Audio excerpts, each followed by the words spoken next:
வார்த்தையை நான் பார்க்கிறோம். ஆதியாகமம் 14ஆம் அதிகாரத்தில் 22ஆம் வசனத்தை நான் பார்க்க போகிறோம்.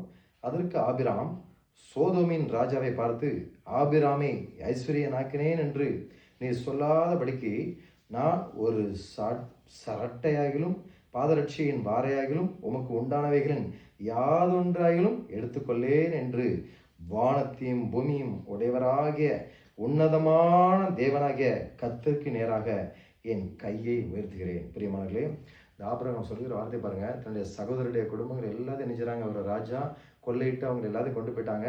கடைசியில் அங்கேருந்து அவங்கள மீட்டு கொண்டு வராரு. அப்போ இவர் அவரை பாராட்டுறாரு. அந்த சோதோமின் ராஜா புறப்பட்டு அவர் பாராட்டுறதை நம்ம பார்க்குறோம். எதிர்கொண்டு போய் பாராட்டுறாரு. கர்த்தர் அவனோடு இருக்கிறார். 19ஆம் வசனத்தில் பார்த்தீங்கன்னா, அவனை ஆசீர்வதித்து வானத்தையும் பூமியும் உடையவராகிய உன்னதமான தேவனுடைய ஆசீர்வாதம் ஆபிரகாமுக்கு உண்டாவதாக, உன் சத்துருக்களை உன் கையில் ஒப்பு கொடுத்த உன்னதமான தேவனுக்கு ஸ்தோத்திரம் என்று சொன்னான்.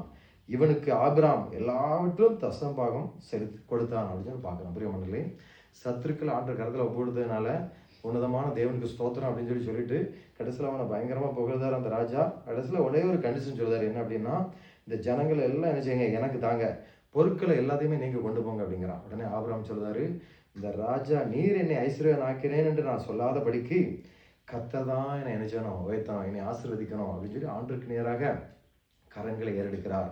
ஒரு சரட்டையாக ஒரு பொருள் கூட அங்கிருந்து என்ன செய்யலாம் எடுத்துக்கொள்ளவே இல்லையா. பிரியமானவர்களே, இன்னைக்கும் நம்ம யாராவது ஒரு நம்மளுக்கு உதவி செஞ்சாங்க, நம்மளை ஐஸ்வர்யன் ஆக்கினாங்க அப்படின்னா நாளைக்கு சொல்லி கொடுப்பாங்க, இவனால தான் இவர் இந்த அளவுக்கு இருக்கிறார், இவரால் தான் இந்த அளவுக்கு இருக்கிறார் அப்படின்னு சொல்லி. ஆனால் அந்த ஆபிரகாம் பாருங்க, எதைக்குமே ஆசைப்படாம நாளைக்கு நல்லா இருக்க காரணம் யாரு? ஆண்டு தான். அவர் தான் எனக்கு வானத்தை மேம்படுத்த சர்வவல்லமை தேவன்.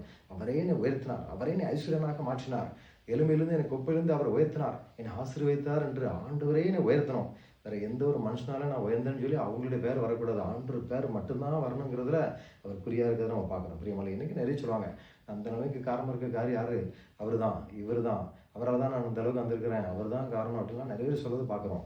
ஆனால் இந்த ஆபிரகாம் பாருங்க, அவரால் மட்டும்தான் நான் என்ன செய்யணும், ஐஸ்வர்யனா மாறணும், அவர் தான் எனக்கு எல்லாத்தையும் தரணும் அப்படின்னு சொல்லிக்கிறார். கர்த்தருடைய ஆசீர்வாதமே ஐஸ்வர்யத்தை தரும்.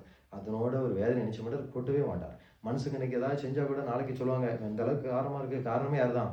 நான் தான். இவனுக்கு நான் என்னென்னலாம் கல்பனை தெரியுமா, எப்படி எப்படிலாம் பாடுபட்ட தெரியுமா, அந்த இடத்த கொடுத்து அவனுக்காக அதை செய்ய எதை செய்ய அப்படிம்பாங்க.